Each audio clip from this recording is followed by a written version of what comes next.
There we go, we're recording. G'day everyone. Today's part one of profiting from small property subdivision and developments. I'm Drew, by the way, and it's a pleasure to get this underway. So today's presenters, you've got me, as I just mentioned, and Anton. Anton, what I'll do is I'll just put you on the camera there. Everyone can see you at the moment. Good afternoon, everyone, and thanks for joining us today. Yeah, wonderful. Let me just quickly flip back to myself. Anton, I've got a question for you, Okay. and I haven't run this question by you Curveball straight away. Because we got a curious question throughout promoting this webinar, and I thought it'd be good to get your natural reaction to the question. Okay, so I read the question out, and let's hear your response. So it's haha, you're a bit late to the party. Please don't be taking the lambs to the slaughter. The lambs to the slaughter. The lambs to the slaughter. Oh, okay, so someone's making it. But that's a great question. Question or a statement?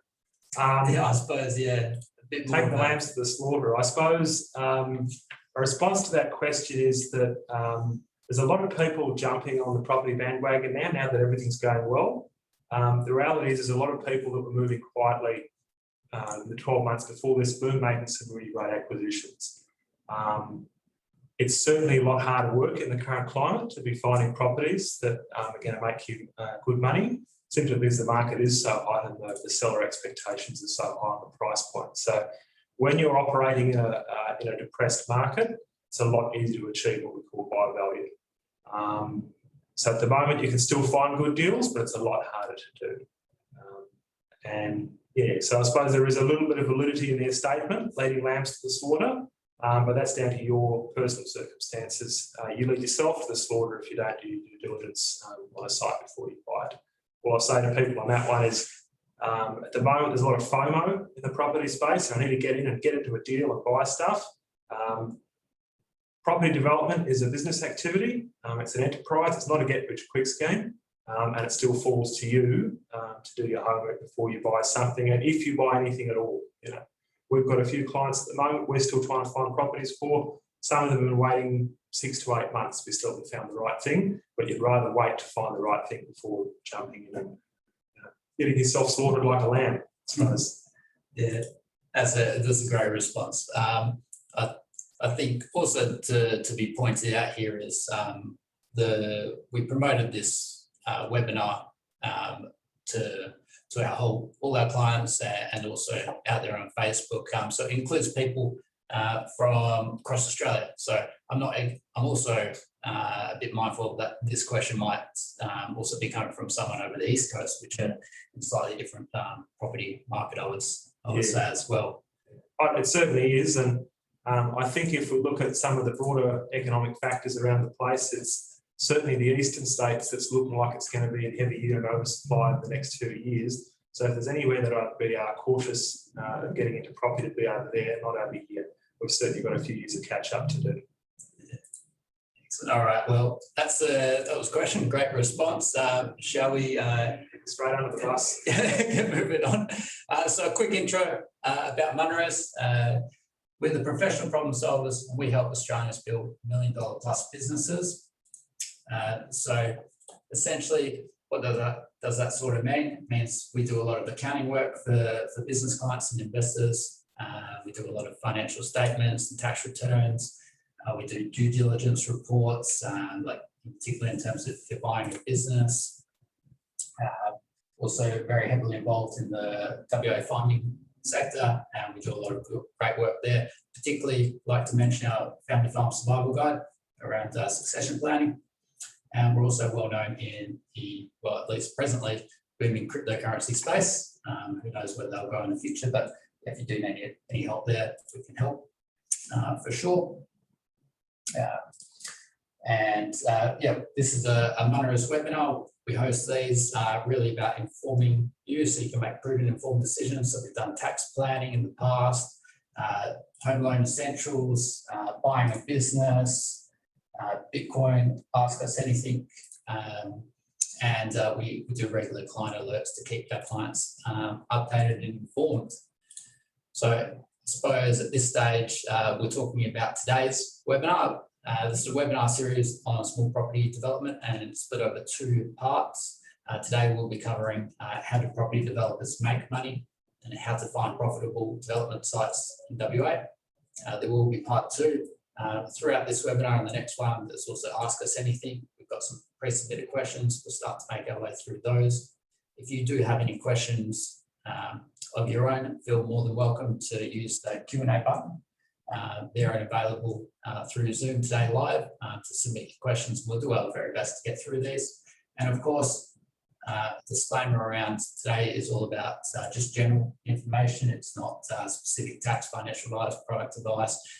If you need to seek advice for your own circumstances, go to an appropriately qualified person.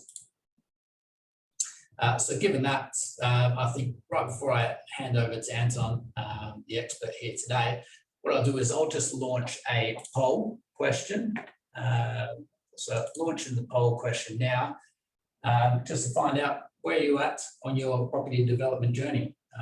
Is this the first time you're thinking about it? Here for continued learning, seriously thinking about it now, or already started and have done it before? So I see quite a few responses coming through. That is brilliant. I'll just give it another couple more seconds before closing it off. So I think that's sufficient enough time. So what I'll do is just share the results there. So I think we've got quite a broad base of people here today. So it's about 14% first time thinking about it, 32% continued learning, 14% seriously thinking about it, and a good 41% already done it. Okay, so it sounds like we've got some experienced. Yeah, it sounds like we've got some experienced people in the room. Yeah, so I need to stop that sharing, get that out of the way, and there we go. Brilliant. Pass it over to you, Anton, to take us away. Fantastic. Thank you very much. So as Drew mentioned, we've broken this into 2 parts. The first part is really going to focus on how we make money in this space and how we look for sites. And the second part is going to be the real drill down into, I suppose, risk analysis. And I suppose where we see the market going. You know, we've had a big turnaround in the market from where it was a year ago, and we're in very fresh economic waters globally, thanks to COVID, and a bit of a talk around where that goes, but that'll be part 2. So my name's Anton Flynn. I'm the Principal Development Advisor at Subdivision Experts. My company, a small family company I run with my brother. And we, I suppose, are a small boutique consultancy, and we operate mostly in the infill space, blue chip stuff mostly. So inner city suburbs is where we operate mostly, focusing on 2 to 5 lot developments, but do tackle some larger stuff too as well in the background. Just go to the next slide. So we'll start with a discussion of how developers make money. So in the development space, broadly speaking, you're going to conduct one of 2 types of activity, and that's going to be on enterprise. So where we're buying something to develop and then sell the end product, crystallise profit through sale of end product. Or the second model is going to be as an investor. So that's where we're building to rent or building to lease. So you're going to build something and you're going to hang on to it for a period of time. You may or may not sell it at some point in the future, but in the interim period, that asset is making you a return from rent. The important thing I want to stress to people is that in property development,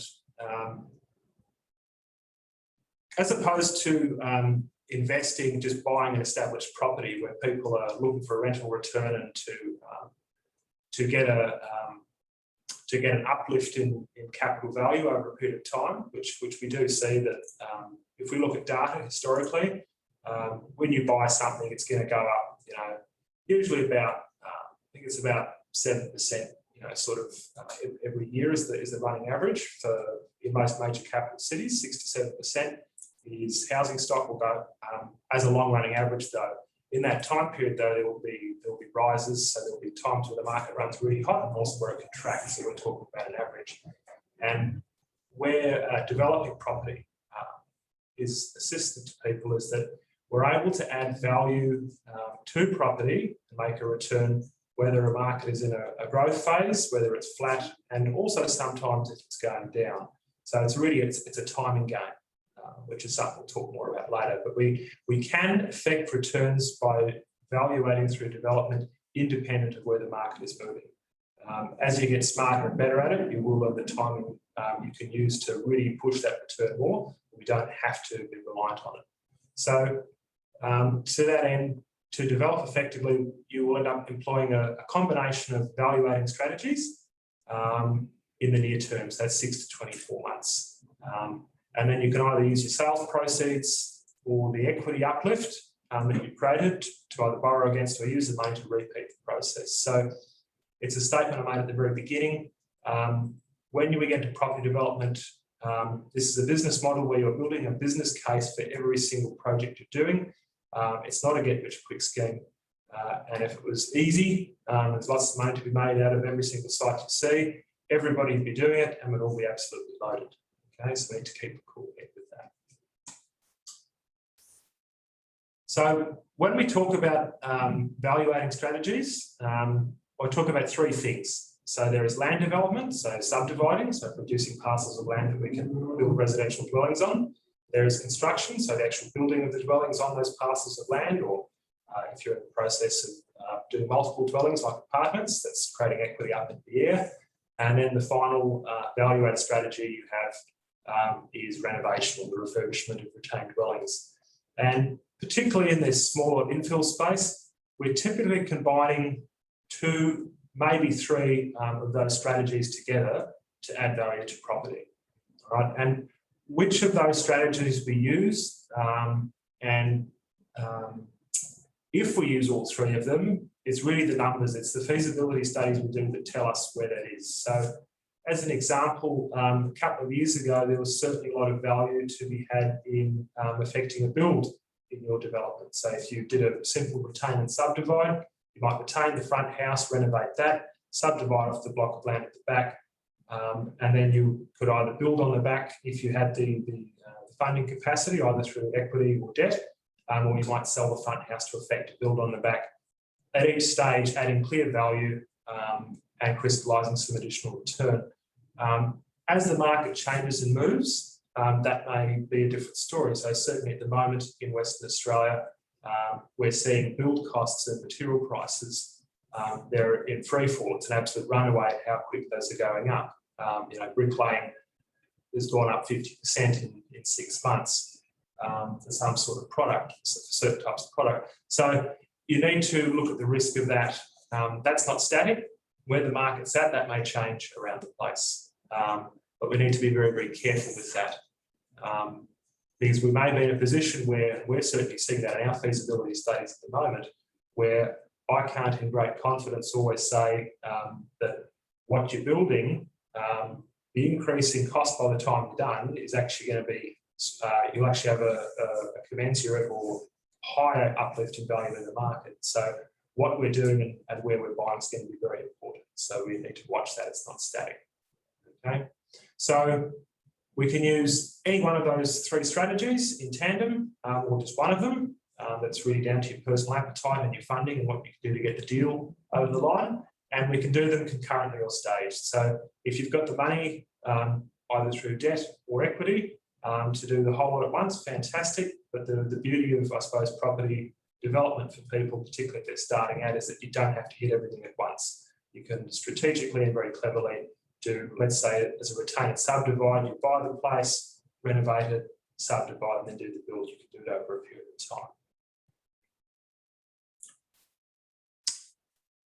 time. One of the most important things I want to bring to this presentation, this discussion, is to talk about what actually underpins a good development, what makes them profitable, and that is good design.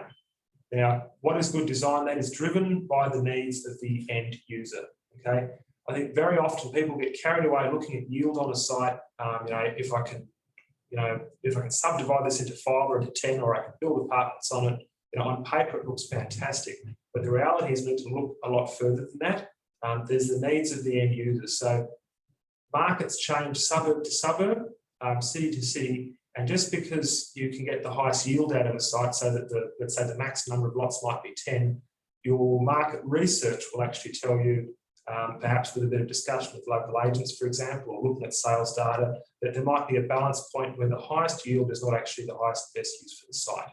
So you might do your research and find out on a site, for example, that you could subdivide into 6 300 square metre lots, but if you went down to 4 lots and it was 450 square metres each, it would be far more saleable product.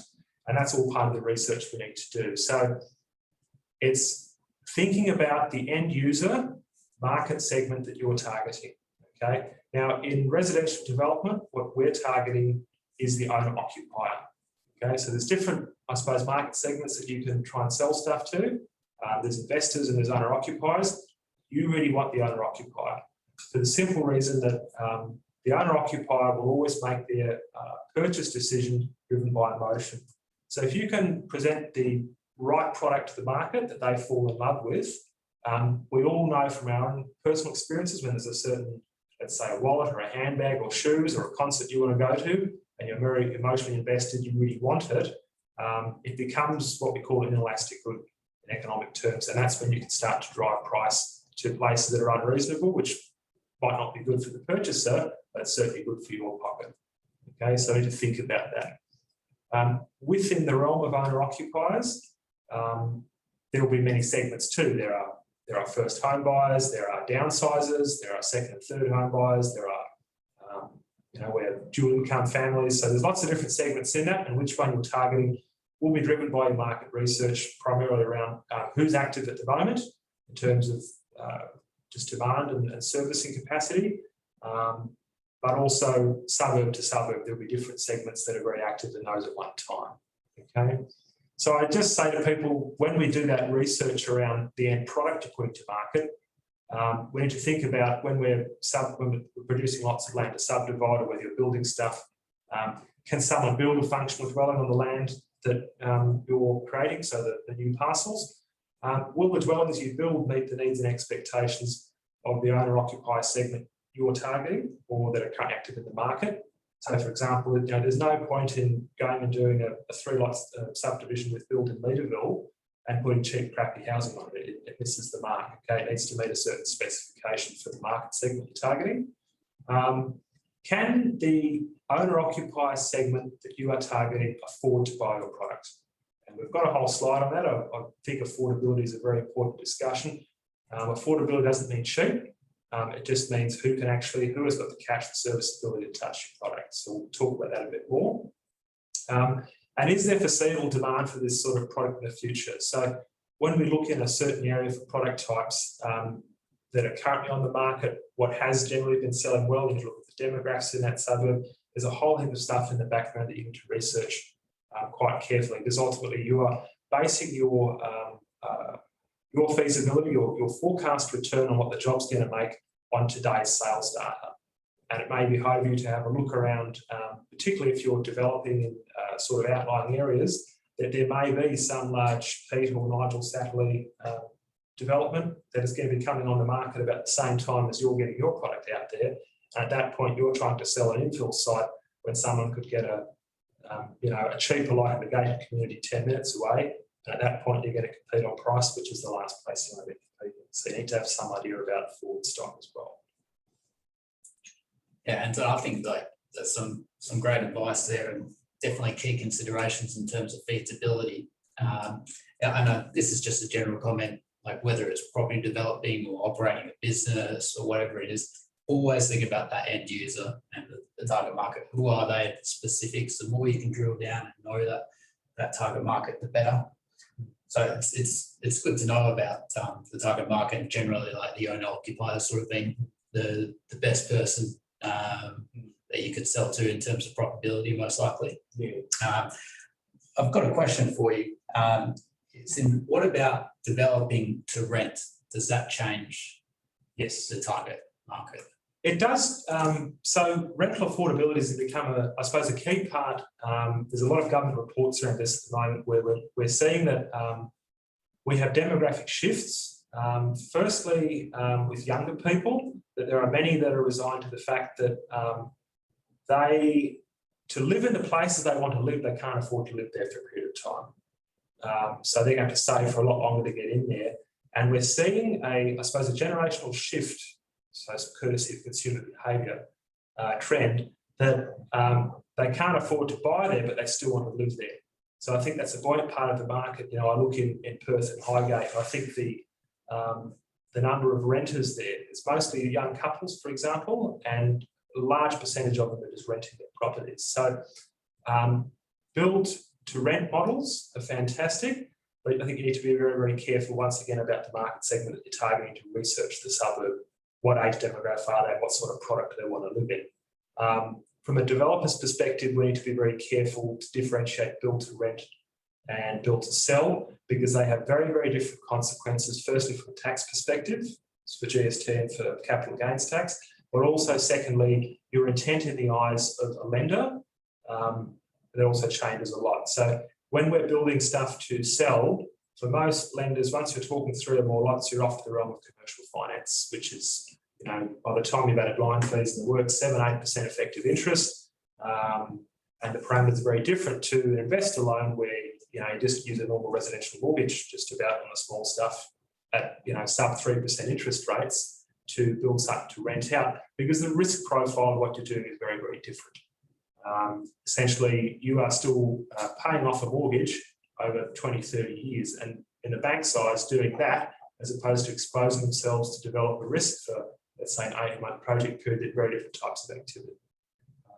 So I think both avenues are interesting to pursue for yourself, but think about your target market, but also how you fund those deals.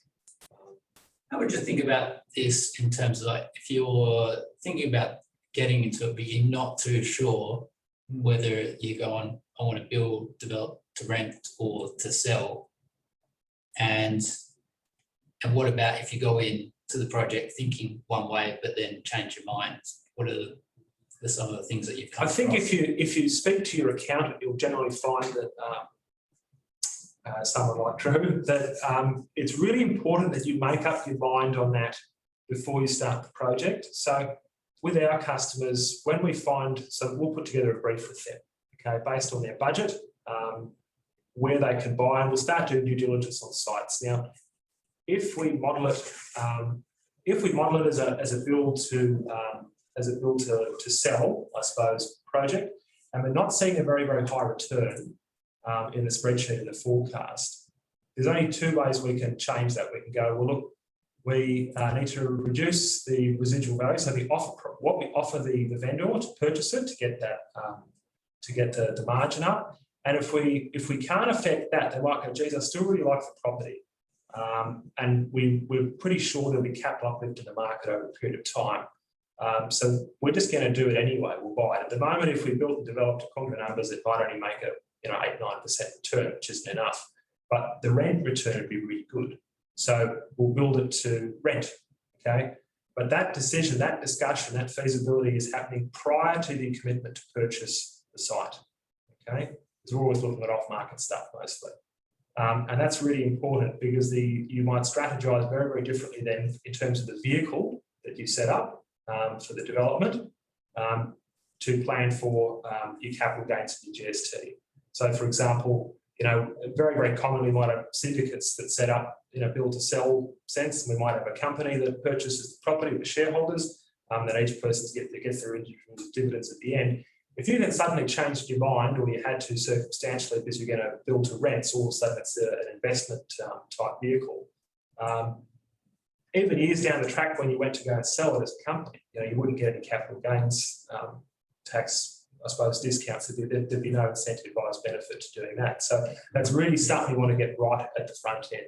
The intent of what you want to do should be clear before you start, is all I'll say.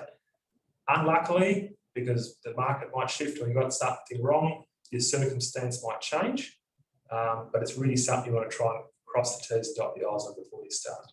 Yeah, really want to know what you're doing. Yeah, that's good. Okay, so I'm going to flip to the next slide. Yeah, sure. There you go, mate. Okay, so this is my little matrix that I pull up with people. When we are putting together profitable designs, there are two things that we need to be researching. The first is statutory compliance. So from a planning perspective, what can I actually do to the site? So there'll be a whole heap of, you have a site and it'll have a residential code in West Australia. It's R20, R30, R40, and it's use permitted, residential, commercial, mixed use, whatever it is. So we need to first of all look at what we can do in the realms of planning law, to put it simply, with the site. That's part one. And then two, just because I can do those things with it, what actually is the market going to respond to in that area? So if I've got a site in an outlying suburb, which market segments will respond to that, or is going to be very different to inner city. So if I look at inner city site and it's residential R80, mixed use commercial, I've got a lot more options to look at for the site than something in the outer regions, just a residential triplex site in Warwick, for example. So we need to research the market, what sort of product has been selling well, and the target owner-occupier or market segment is responding to. Look at what we can actually do, so the planning regs, and that's state level planning, so the residential design codes and the provisions from the Commission, but also the local government planning regulations. So we have in West Australia the residential design codes, which is the overarching, I suppose, policy document for all residential development in Western Australia. But in those codes under Section 7, local governments are deferred delegated authority to modify and change provisions of those codes with their own local planning policies and spend text provisions. And they do. So it's very, very important that you look at what's stipulated in the residential design codes, but then what's also stipulated in the local planning regs, because that can change what you do significantly. For example, in the residential design codes, there's specified minimum primary street setbacks. If you go to the city of Vincent, the primary street setback must be calculated as the average of the 5 adjacent properties, okay, which is a very distinct departure from what's in the residential design codes. But if you just looked at those at the R codes, you come a cropper in your early DD deciding what you could do with the site if you didn't know about that. So you need to research what you can do in a planning context, research what happens in what the market wants, and between those two, what I call coordination and creativity time, that's where the profitable design comes from. And there's research and work to do there. So we spoke about this earlier, thinking about our target end market being owner-occupiers. One thing they need to be able to do is afford your product. Okay, so affordability doesn't mean cheap and nasty. It just means who has got cash and or serviceability to purchase your product in the current market. Okay, we say no customers and no sales. No sales means no profits. All right. It's no mistake that since we had the APRA review a couple of years ago, that lenders are far more stringent with how they qualify owner-occupiers to get mortgages. It's been difficult for us too as developers to get money, but equally just as hard for your target market to purchase product. People are getting means tested like never before. You know, if they're older, they want very stringent exit plans. If you've missed a video easy payment 10 years ago, that'll come up on your credit file now. So it's a lot harder for people to borrow money, and you need to think about that. I think when you're putting your product out to the market, it's been a key reason we focused very heavily on the blue chip infill space over the last 3 or 4 years, simply because we have less of those issues around affordability. We're dealing mostly with dual income, high net worth individual families, or cashed up downsizers that are literally coming in to buy a townhouse in Leederville for $1.3 million cash at the table, and it's fantastic to deal with. So just to quickly butt in, if I may, you mentioned blue chip infill. Yes. You want to elaborate on what exactly that means? Sure. Okay. So when I talk about blue chip infill, that's really looking in suburbs that are within 5 to 10 k's of the CBD. So close inner suburbs, they're more expensive suburbs, but they usually tick the box. They have those 3 things that we're after, which we'll talk about a bit later in a suburb, which is good amenity, stock scarcity, and high owner-occupier rate. As we get further out from there into what I call the mortgage belt, more established suburbs, you're dealing with, I suppose, lower socioeconomic income brackets, first home buyers in established suburbs, and competition for stock on a price level. What I raised earlier, where you might develop something in an outer suburb, but a 10-15 minute drive away is a new satellite release where the same size block can be bought for 50 grand. First home buyers in the low owner-occupied, low income owner occupier bracket will drive 10, 15 minutes to save 50 grand. Yeah, so true. So to the end of that, again, it's not a static place. How this all sits. You will have lending policy will change all the time. Economic activity will change all the time. That's particularly state to state. So you need to watch this. It's not a static thing. The way the economy is going here, over the next couple of years, I'll be more than happy to start going back out of the blue chip stuff as well and looking at more infill in the outer suburbs. But just for the last couple of years, it's been very, very tough. Yeah, interesting. What do you got on leverage? Leverage. So I suppose this is one of the things that attracts a lot of the dreamers to property. I think it's Warren Buffett's thing, the three things that will send you, that will ruin you is liquor, ladies and leverage.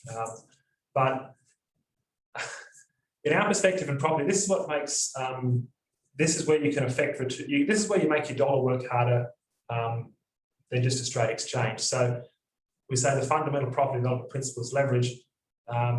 What we're saying is that you can contribute less than 100% of the total development cost from your own equity source and leverage either what we call other people's money, so OPM, so either getting other investors and promising them a certain return or getting loans from lending institutions.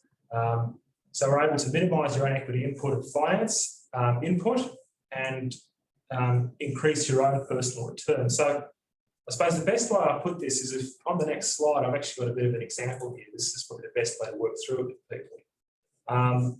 Is we have two scenarios here. On the left, we have got a scenario where it's all been done with equity or cash. Okay, so there's no leverage, there's no borrowing on this deal. Okay, so an acquisition cost of $500,000, development cost of $500,000, so for a total development cost, or TDC, of $1 million. Here's where you can deviate to leverage a deal. Okay, so in scenario one, there's been no borrowing from other people, no OPM or no debt from a facility. So here we've come up with $500 million in cash by ourselves with 0% debt and other people's money. Now let's say at the end you've developed the whole thing and you sell everything for $1.3 million. We have very simplistically, profit is revenue minus cost. So there's $300,000 in profit. Divided by the initial input, we've got a 30% return on investment. Okay. Now the return on your invested capital, we call it ROIC, is still 30%. There's 100% capital required for the job was your own money, so there's no differential there. In scenario two, we've got $500,000 in acquisition costs still. Development costs, I've got $550,000 because we're going to borrow some. Okay, so we're borrowing at 50% of it, but there will be some interest cost or some consideration you pay to someone. Okay, yep. That's the extra 50 grand is in this scenario. Okay, so if people are going to participate in the risk, they want a return for it. Okay, so in this scenario, there's total development cost of $1.05 million, but the total equity you've contributed, so your own cash in the deal, is only $500,000. Okay, so there's 52% of the funding for the project is come as debt from a facility or other people's money with a promised return. Okay. Now the end sales revenue is the same, the $1.3 million. The profit is slightly less, so $250,000 in this case, with a 24% return on your investment. But we see this is the leveraged return, the return on your invested capital. Every dollar you've put in has actually made 50 cents in the dollar back. Okay.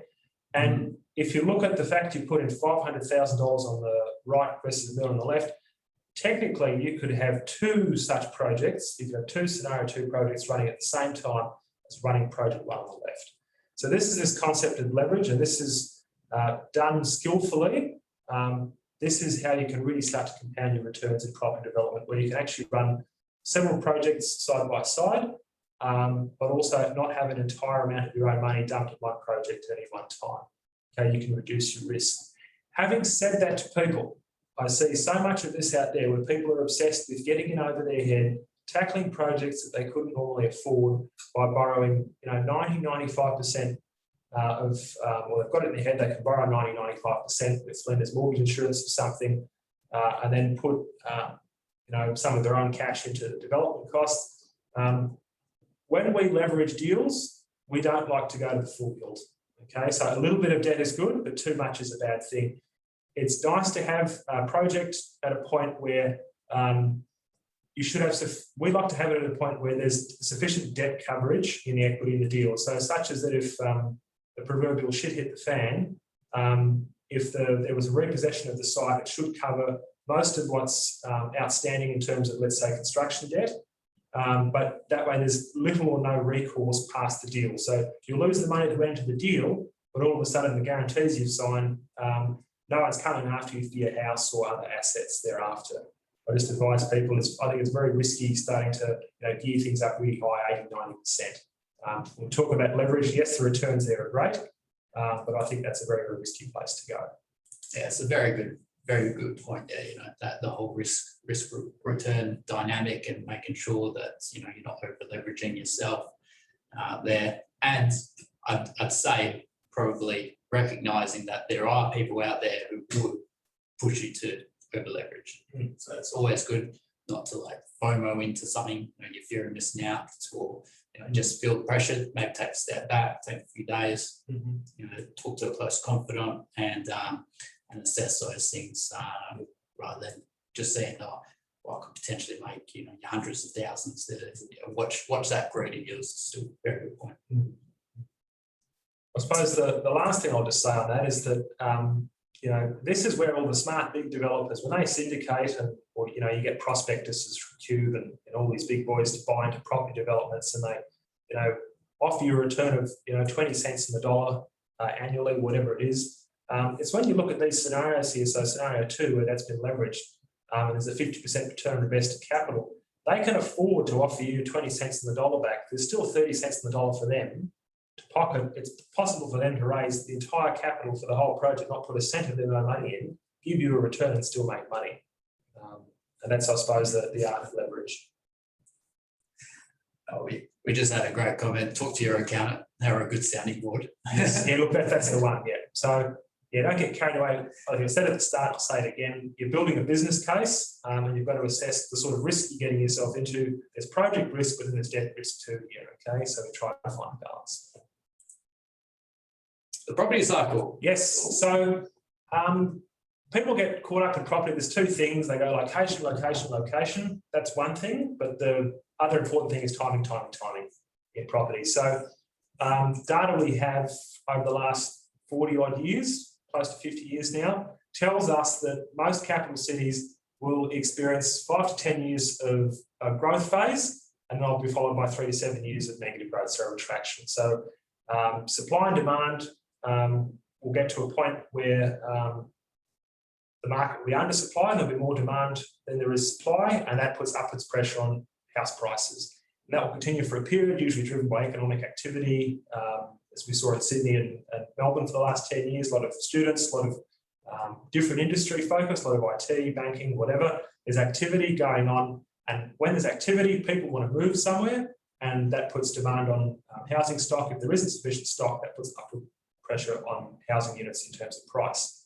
You will get to a point though where affordability becomes problematic for the general populace, and also economic activity may slow there. So we have that in WA, for example, the mining boom finishes, and that's what's happened to us 10 years ago here. People start to leave, the market then becomes oversupplied, and that puts downwards pressure on pricing. Now, if we look at the data, it's always been peaks and troughs and has been so forever. What you want to try to be doing is riding that wave. So buying at a market when it's at its bottom, which is where Perth is now, but it seems to be able to catch up very, very quickly. Certainly if you were buying stuff towards the end of probably 2019, I think it's probably a really good time to be getting in that because they're just about the bottom of the market. There was buy value to be had then, still now, but you certainly wouldn't want to be buying if you're following those metrics in 5 or 6 years' time. That's a terrible time to be getting into a market. So we can see on this clock here, courtesy of our friends at PPA, we've got Perth down the bottom at 6 o'clock. We want to be buying between 6 and 9 o'clock, probably holding and developing as the market rises, selling at the peak, and you want to be out by the time that's done at 12 o'clock. So I suppose that's a bit around what we need to be doing. The other part of the presentation was how to find profitable development sites. Now, first of all, talk about where we need to buy, and that's talking about buyer profiles that are active in the market. So we spoke a bit about affordability earlier. Who those different segments are changes all the time, and that's based on the needs of people, their budget and the lifestyle. So we've got, as I said earlier, you've got first home buyers, you've got dual income families, you will have cashed up downsizers. Which segment that is will change, and you need to be buying or developing the type of property or stock that there's demand for at that one time. Okay, so at the moment, for example, large land developers are having a field day over here as we've brought forward, courtesy of the government grants, probably 2 or 3 years worth of demand. There were lots of first home buyers that were sitting on the fence, saving a bit more. 55 grand in government grants was too much to refuse, and they jumped at it. All of a sudden, having land stock that was in a price bracket for first home buyers is a hot ticket item. If someone had said to me, I'm going to go and buy, 2,000 square metres out the back of Queen's Park and put some cheap land to market for first home buyers 2 years ago, I would have said, you're dreaming. You're not going to sell it, or it'll be one every 12 months. All of a sudden, government stimulus and grants got announced, it changes the landscape completely. Okay. So that's probably point one as we think about the buyer segments, as we said earlier. On to the next slide, if we may. Yes, of course, Sam. Sure. And then when you think about the actual profile of the suburb we're buying in. So I touched on this earlier. There are 3 things we're looking for in a suburb. These are always going to be the safe bet suburbs. They're not speculative. The suburb we're looking at needs to have good amenity, a high owner-occupier rate, and stock scarcity. And by good amenity, I mean where there's good community facilities, you might be close to the beach, cafe strips, bars. There's compelling reasons to want to live there. Okay, close to a train station or high frequency rail route or bus routes. There's parks, gardens. You're living in a nice area, or it's very soon going to be a good area. So that's what we like to see. School catchment's another big one. So if you've got a good public or state or even a private high school area close to that, that's also good amenity provision. In West Australia, particularly, we'll see around, so there's Rossmoyne Senior High School and Willerton Senior High School. Linwood Senior High School has become quite good now. It was #1 in the state 2 years ago. That whole little pocket down there in the city of Canning, Parkwood, Linwood, Willerton, Riverton, they're highly desirable places for people to be due to the school catchment amenity aspect. Okay. What then follows, if there's good amenities, you'll have suburbs that have a high owner-occupier rate. So they have people who are buying in there and they're living in there as their primary place of residence. Okay. That stat you can find on RP data searches, and I'm pretty sure they've got the data on realestate.com too. It's important to look at, because if you've got a suburb that's just full of renters, you know that it's just an investment suburb. Okay, it's sort of a blow-through suburb. People are renting there, but they're not staying there. The importance of a higher occupier rate, where people are there as their primary place of residence, is they're not going anywhere. They're not keen on selling. So there is then the last thing, scarcity of stock in that suburb. These 3 things are comorbid. They tend to exist together. So, for example, you'll see, in Willerton, there were people that buy there, their kids went to school there. Even once the kids are out of school, they stay there, they're not leaving. And that puts upwards pressure on pricing, okay? Also to that end, you'll see in those sorts of good suburbs that have got good amenity and a higher occupier rate, they're 80% plus.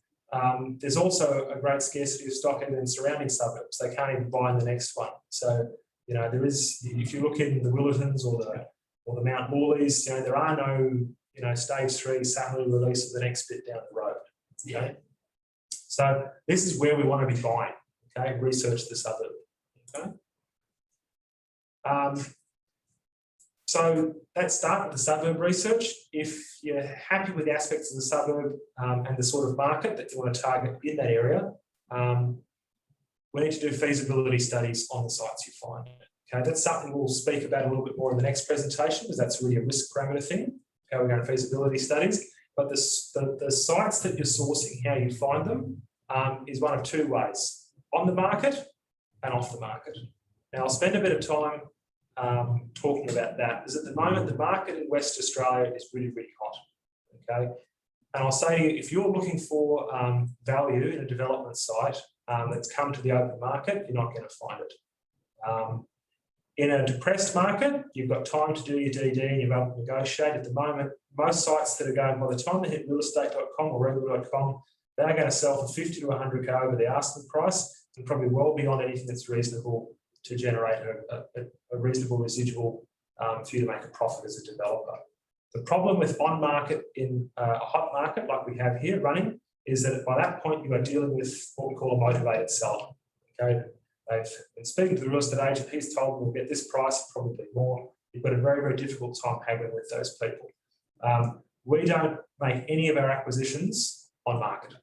I think it's an important thing to consider. I think if you're going to get into this space, you can spend a lot of time trawling realestate.com and regular.com, finding sites, doing your numbers on, and you always get beaten.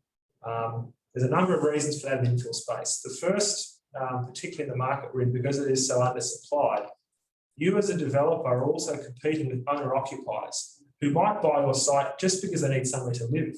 Okay, that's a big reality at the moment. That's happening. And also you're competing with every other, mum and dad, I suppose, wannabe developer who, if you see my feasibility spreadsheets, they're 2 arms long, we're working out tax liabilities, everything in it.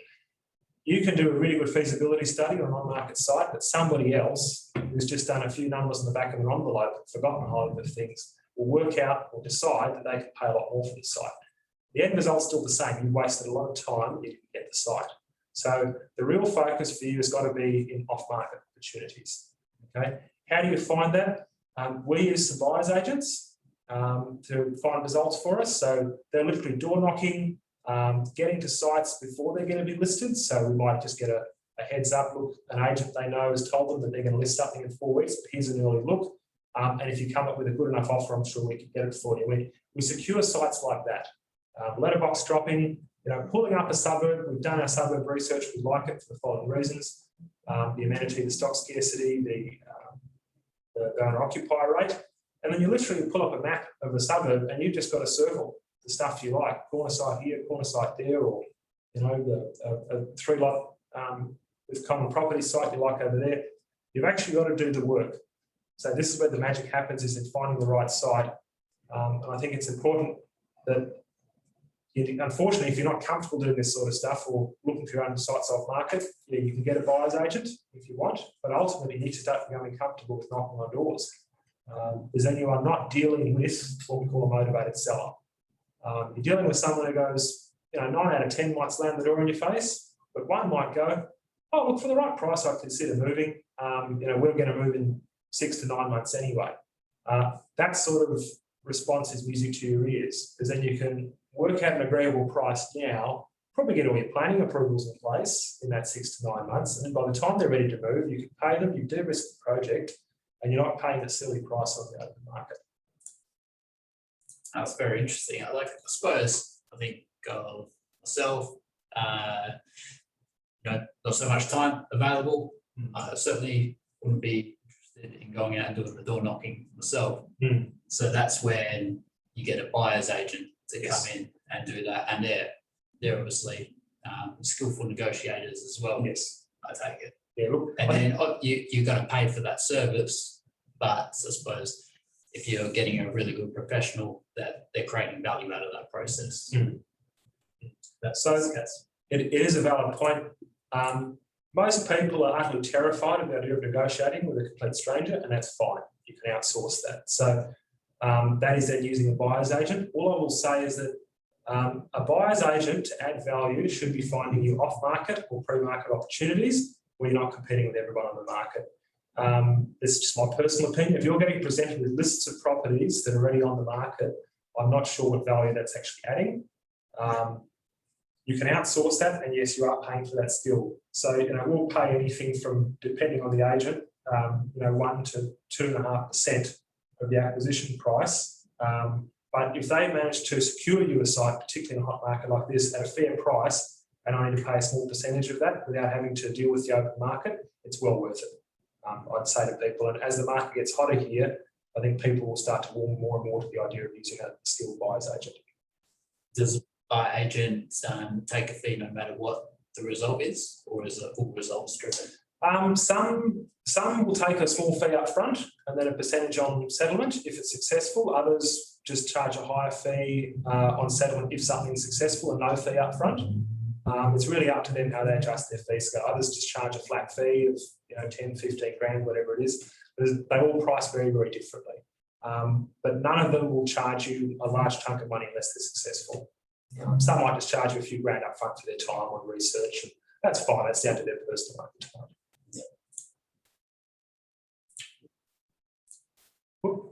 One more slide to go before we finish that. Gone a bit too quick. So the last thing I wanted to say to people is that finding the right sites is needing to learn how to look for development potential, so potential value that other people have missed. There is a wealth of things we can do in a planning context to increase development yield on a site. So I've just listed these here.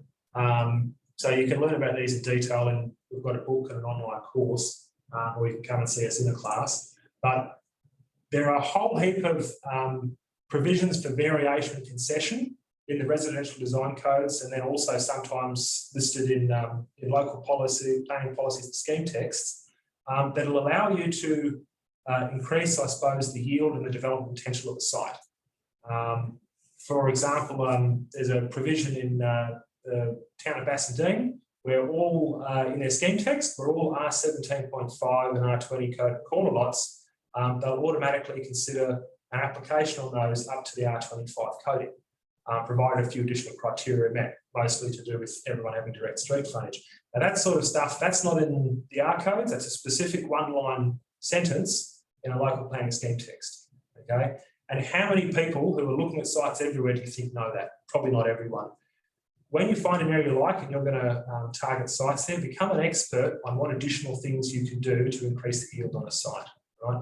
Because that is where you will see opportunity that other people have missed. Sometimes you will even see sites then, this is the only time I buy something on the market, is where a real estate agent might have listed something, just can't be subdivided, or we've done this before, can only be subdivided in two, but with knowledge of planning regulation A, B and C, you know that actually, if I apply this variation to this application, I can actually get 3 out of it instead of 2.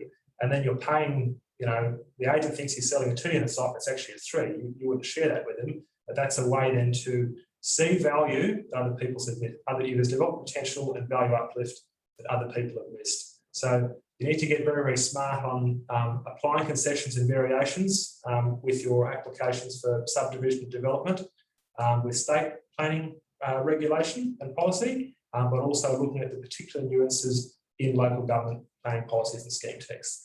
And that changes local government to local government, right? If you understand that, that knowledge is key for you in this space. What I say to people.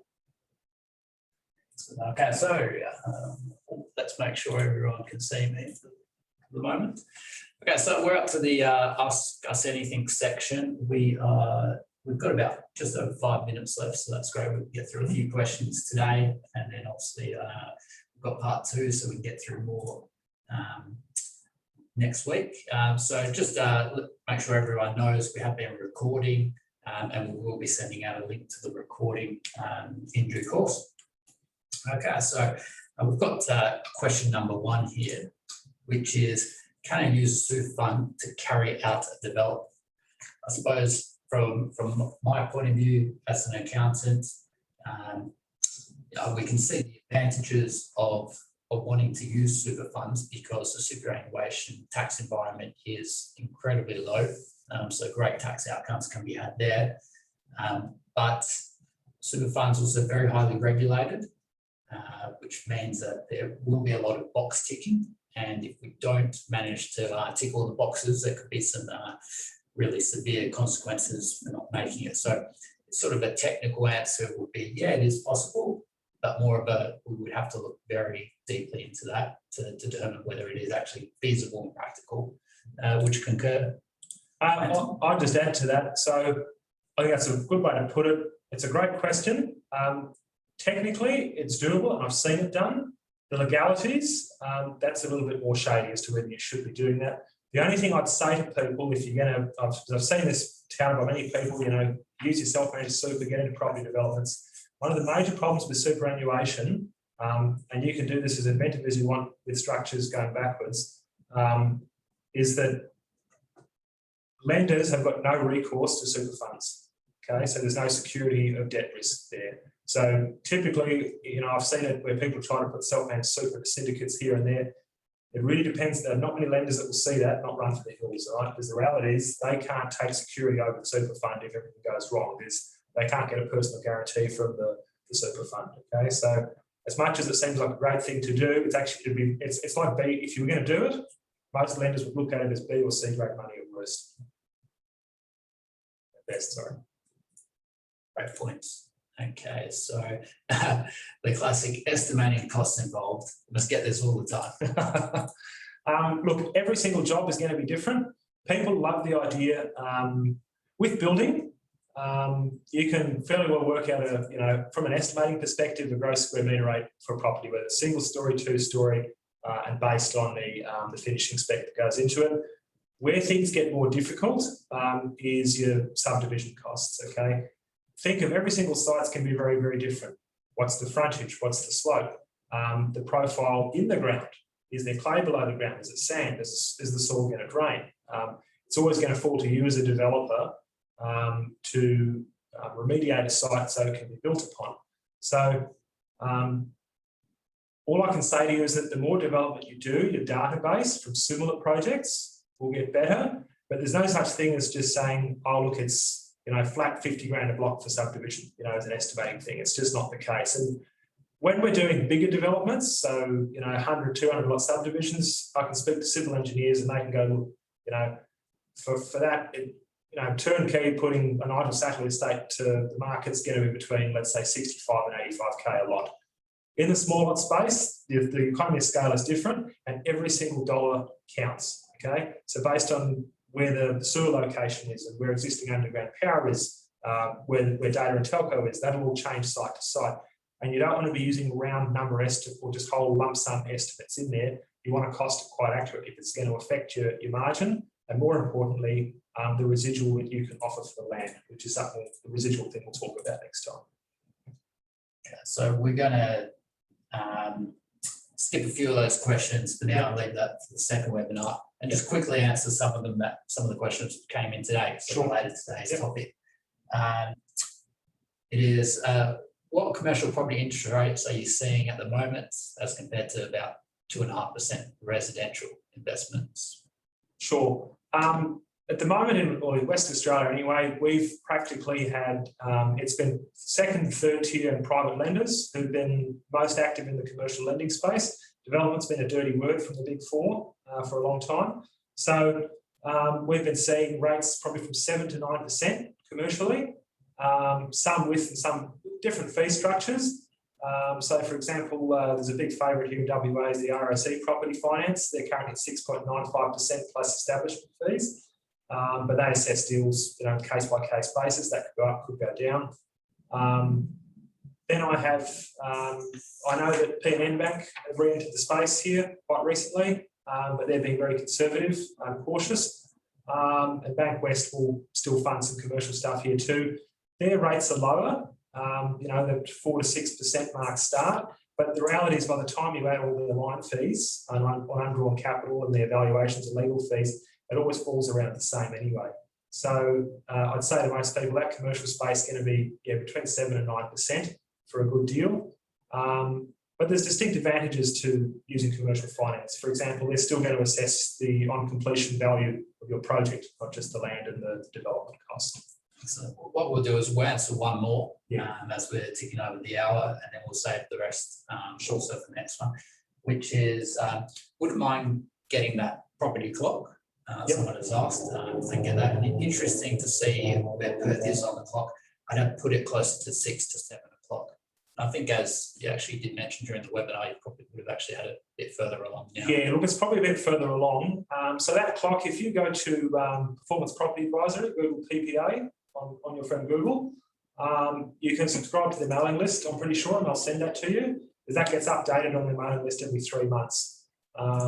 The interesting thing I've seen though is that clock, because of the economic climate we're in, all the normal things that should be happening are not happening. So I've seen where earlier in the year, Melbourne and Sydney was nearly at 12, now it's been scaled back, but that's because of economic stimulus on the East Coast, or the COVID payments have affected everybody the same. The same building boom that's going on here is going on over there. So we've thrown out supply and demand again, and all of a sudden the market's running hot over there again. So take that with a pinch of salt, I think. Certainly we're in the very real economic climate in WA where the market is at rock bottom, has now been growing properly for 14 consecutive months. So that's good, more or less. I think we'd one blip in July last year, but we're certainly still down the bottom of the clock there. I'd be cautious to say that the East Coast is still in a growth phase. Sydney and Melbourne wise, I've been very, very cautious carrying more development there at the moment. Excellent. Well, we've got part 2 coming up next week, where we're going to address the risks of property development, the current market, the opportunities, risks, and answer some more questions.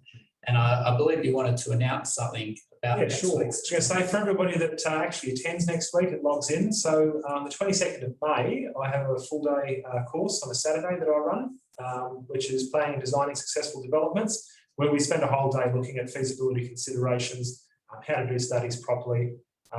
So what I'm going to do for all the people that turn up next week is I'm going to pull out a name out of a hat, I suppose, and one person will get a free spot in that course, and that's valued at $400. That's very generous. Excellent. So now we're looking forward to next week for sure. Sorry, so it'll be dropping off there. Yeah, there we go. You've got me. Okay, so just to sort of wrap up, always like to mention here today as part of these webinars, we've got people who aren't necessarily clients of Munro's. If you're not aware, we're an outstanding accounting firm. We have 71 5-star Google reviews. You can look on Google, that put us in the top 1% of ranked accountants all across Australia. So very proud of that achievement. So if your advisor isn't having conversations like this and adding value to the relationship, then perhaps think about making the switch to Munro's. And thanks everyone for all your feedback today and your questions, and we look forward to answering more next week. So have a great rest of your day, a great week, and we'll see you next week. Thank you, and thanks, Anton. Yep, see you guys. We'll see you next week.